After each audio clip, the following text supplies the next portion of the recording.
I grew up riding horses for 20 years, and then I moved to Charleston in 2011. And I had a few years there when I started my corporate job that I wasn't riding, I wasn't really working out, and started to have aches and pains that I shouldn't have in my early 20s. So that's when I realized that I needed to make a change personally, and I got back in the gym and started lifting weights and getting serious about my own personal journey to health and fitness. Well, in my late 20s, I was starting to get serious with my own training and working a corporate job that I knew I wasn't happy with. And through all of it, my hairdresser asked me to help her get in better shape. And while I was helping her, I started to realize that I really enjoyed helping people with fitness. After a couple years, I decided it was time to quit my corporate job and do something new. So I went into personal training and I started to work on opening my own business.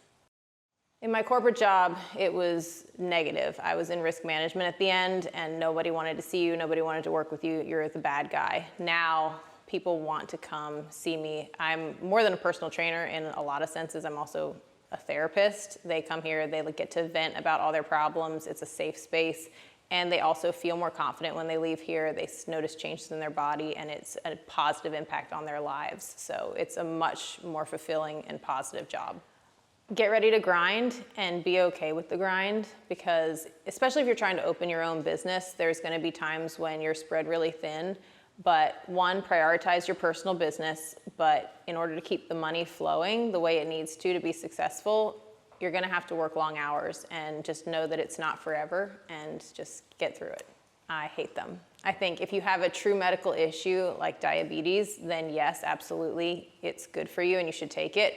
But if your only goal is weight loss, I think there are much better, safer, healthier ways to do it. And I think that these weight loss drugs are a quick and easy fix. And unfortunately, no quick, easy fix tends to have good outcomes in the long run. We don't know the long-term impacts on people's health. And there are a lot of negative things happening to certain individuals using those drugs. So I'm fearful of what's going to happen 10 years down the road. So I think instead of prescribing Ozempic or Mounjaro or any of these drugs, we should be prescribing a nutritionist and a personal trainer, and those things should be covered by insurance. One of the drawbacks of being a personal trainer is the sacrifices you have to make for your own personal fitness and goals. So before, when I had a corporate job, I trained when I wanted to, and my body could recover when I wasn't training. And now you find that you're moving weights around a lot, you're active all day. The times you would typically work out, you're now working. So when you actually get to work out, you're more fatigued, your body's fatigued from moving weights around all day. So it's figuring out that balance of working and maintaining your own fitness without overdoing it and putting unnecessary stress on your body and then in turn your life.